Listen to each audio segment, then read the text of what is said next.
Hi there, Serial Trader here.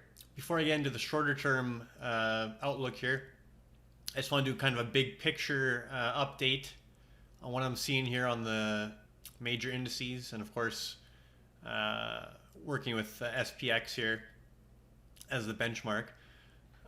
So from our 2009 low, I've got a few things going on here. I have a wave count that I'll show some different scenarios with.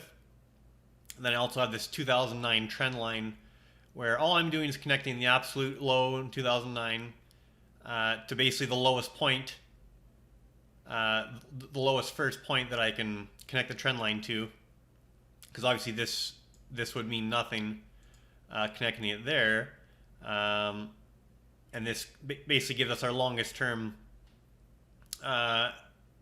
uptrend support where we didn't actually even quite test it on a couple of occasions, and now we are testing it. So I have that trend line there. And okay, so to the wave count, now this is a monthly chart, so this is a big picture wave count. Monthly chart looks like we got a wave 1 up, 2 down, and I haven't done all the subdivisions, of course, because it's a very long-term chart, but then quickly go through it. Another 1, 2, 3, 4, 5 of wave 3, larger wave 3. Now there's a couple, well, there's basically three main kind of scenarios I'm working here. And that's potential of a rare but still valid expanding triangle wave 4. And unlike in a contracting triangle where you keep making a tighter range, you actually keep expanding the range. So A, then B goes higher than the origin of A, C goes lower than the termination point of A, D goes lower, higher still, and then E goes lower still, and then you resume upwards. And this is, the kind of textbook version of that. A, B, C, D, E, expanding triangle, and then you continue upwards. So that's a possibility. And if that's true, then we're getting very close to a point where we're going to start a very major next wave up in a larger wave 5. So there's that scenario that's potentially working here. And let me just delete the expanding triangle labels. There's also the scenario where wave 3 ended here, and we're actually doing an expanded flat where we have an A down, B up, and C down. And let me get the degree correct on that. Yeah, I think that's right. Okay, and that's where you have a 3-wave move down for A, a 3-wave move up in B to a new extreme, and then a 5-wave down, 5-wave move down in C to a new extreme below the A wave termination point, and then you resume higher. And this again would be that larger 4th wave. So there's that scenario that's in play. Directionally, it has similar implications longer term. And then of course there's this scenario where wave 3 ended here, and wave 4 ended here, okay? And it's a struggle, but if you were to force this move up off those December 2018 lows, try and get a 5-wave sequence out of it, it's pretty ugly. You're really bending the practice of Elliott wave by doing this, but it's pretty ugly to call this 5 waves up and done for that larger 5. And now we're starting something potentially much worse, just wave 1 down of a much larger 5-wave decline or something like that. That'd be like the super bear outlook, super bear count. And it's not the one I'm currently favoring. I'm more in favor currently of those other two scenarios I showed you. Again, the expanded flat. Hang on. I will bring that back up here. The ABC expanded flat. I don't believe I showed that alongside the kind of textbook version of it. So again, 3 down in A, 3 up in B, 5 down in C. So that and the expanding triangle are both kind of my contenders right now for the valid big picture wave count. Anyway, another thing with this, Another thing with this 2009 trend line, just to talk about this again, you can see we've breached it here, but we're basically sitting right on it as of today's close. So it's okay to violate a trend line as long as you kind of get back out of that area and start closing back above it. But if we start continuing to close down below this 2009 trend line, and then say we bounce up only to find resistance at that 2009 trend line and then start going down again, that'll be leaning a lot more towards the super bearish outlook. But again, that's not currently what we're dealing with. Right now we just have kind of a stab through and then a quick recovery back up to it. So we'll have to see how this plays out. But that's kind of the big picture monthly chart stuff I want to go through, just to give us some context of where we may be at here.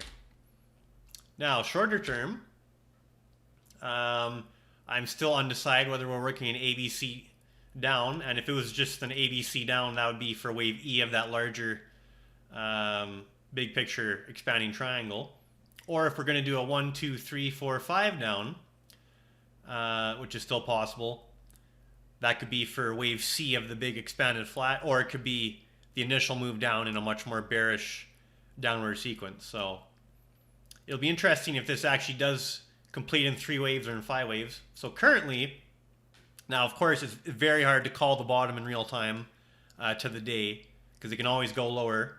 But we do have I've adjusted the short-term wave labeling a little bit. We do have a very mature looking 5 waves down in either a C or 3. And we have done about a 1-6-1-8 relationship, just about, between this initial move down in either A or 1 and this second move down in either C or 3. Now 1-6-1-8 starts to argue more towards the third wave scenario. But what really matters is what happens next when we do have our rally. What kind of rally do we take now? So, do we come up in a 3-wave rally like this, which then fails to overlap with this initial low we did up here? Because if we do this, okay, and then fail down again and one more move down, that will strongly argue that we got the wave 4 and then one more wave down in a wave 5 scenario. So we'll assess that when it happens. Or do we go up in something more impulsive looking off the bottom and get beyond the 4-1 overlap area, and then we can start saying, hey, maybe we got a real significant bottom in place, 3 waves down, 5 waves up past the 4-1 overlap area, and then of course at that point a major trade might set up with more confidence to the upside if you got another 3 waves down. Hang on there. If you got 3 waves down to a higher low, that would be a longer term setup for potentially a much larger trending move to the upside. But again, we just don't have enough information yet to make that kind of determination, but we know what to look for. Okay? And I think under any of these scenarios I've discussed, the next most probable thing to happen here, if it hasn't already started happening today, but quite shortly if not, is to have a substantial rally, and we'll just have to see what it looks like and how far it goes and its characteristics to get a better idea of where we're really at here in the big scheme of things. So that's what I wanted to go through as far as the wave count goes. Now, if you're brave, you can certainly try go long here, stop below today's low. And hey, if you nail it, the risk reward there, it's pretty good. So let's just say theoretically you went long at today's close and stop at the lows, long at the close, and let's say you even just get a bit of a move up here. Let's say you just get that ABC up in a 4th wave. You could still get a good 3-to-1 risk reward ratio here. Say we go up and fail below the 4-1 overlap area but get close to it. Again, still 3-to-1 risk reward if you want to take that trade. Not necessarily suggesting that here, but that certainly is on the table. Now we continue, even though we're making, incremental new lows in price, RSI is continuing to diverge in a bullish manner on the hourly chart. So that's just showing you the weakening momentum to the downside, and eventually that cracks and you get a big rally, fueled initially perhaps by short covering and then later on by some actual buyers coming in, some real buyers. Okay, 4-hour chart, also bullish divergence there on the RSI. Daily chart, also bullish divergence there on the RSI. Okay, so all the signs are there, all the conditions are there. Now, weekly chart, another thing interesting if we want to talk RSI. So right now, as of today's close, and the week isn't done yet, but just currently, as of today's close, weekly RSI is at 23. And you can see the last time we got anywhere near these levels in weekly RSI was close to our 2009 lows, not right on the lows. We actually had a bullish divergence when we actually made those lows, but we still had a significant kind of bounce that led to those lows here. So RSI got to, I believe it was 16 at its worst there during the 2009 drop. 2008 actually it happened, and then 2009 formed the ultimate low. And then in our, let's see here, in 2002, very close to the bottom, not quite the bottom, but very close to it, weekly RSI got to 20.52. So we're right in that kind of exceptionally oversold range right now. So you can just imagine a big bounce is coming, and the question is, what does it reveal? What does it actually develop into? And we don't know that answer yet. But short term here, a substantial rally is likely going to take place. Okay, so given all that, we'll go to the Thinkorswim candlestick chart. And you can see this is just also that 2009 trend line that I've got drawn, the same one I had on the other chart, but here it is on Thinkorswim. And you can see we're basically sitting right on that as the day's close. We did a bullish hammer today, big hammer reversal, long lower shadow. We closed back into the range of the previous two candles, big lower shadow, rejecting those lower prices. So there is that.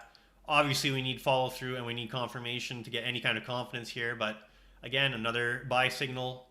And really, yeah, we made new lows, but really failing to have follow through and to hold those. So that's notable. Now that's SPX. Dow Jones Industrial Average. So on the Dow, same idea. Large lower shadow. Again, back into the range, at least of yesterday's candle.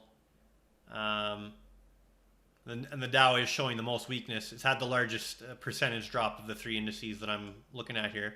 But still, bullish hammer reversal, requiring confirmation and follow through, but at least we got the hammer, right? Okay, now the Nasdaq Composite. Nasdaq Composite did more of a doji. Same idea, could be a doji star in the extreme oversold condition. So we need follow through to confirm the doji reversal and gain confidence. But again, back into the range of the previous two candles. So rejection of that lower area it tried to go to today. It looked like a pretty panicky day to me. A lot of forced selling or just kind of liquidation type behavior, that kind of thing you definitely want to see at a major bottom. So maybe that was it. We'll have to see. Again, we need some confirmation and follow through to gain some confidence here that we actually have a hard pivot in place. All right, so the VIX I want to look at. And on the VIX, we made a marginal new high today in the VIX, swiftly rejected. Still haven't broken the uptrend in the VIX, but again, we got very close to that 2009, or I think it was in 2008 actually, the financial crisis VIX peak, which was 89 and change. We got to 85.47. So again, we're right up there. Peak fever panic. It's there on the VIX. You can see it. But this isn't actually showing anything yet. We still have not broken trend on the VIX, despite the rejection of the highs today. Okay. Now, on a closing basis, VIX only closed 0.71% higher, and considering what kind of day it was intraday, that's kind of a sign that the fever might be just starting to break there. Peak fear, perhaps. Now, VIX tool, definitely want to look at that today because there is something developing. Again, no actual signal yet, but further conditions developing, preconditions developing for it. So VIX made a slightly higher high today. VVIX did not. It made lower highs. So we have a VIX-VVIX divergence.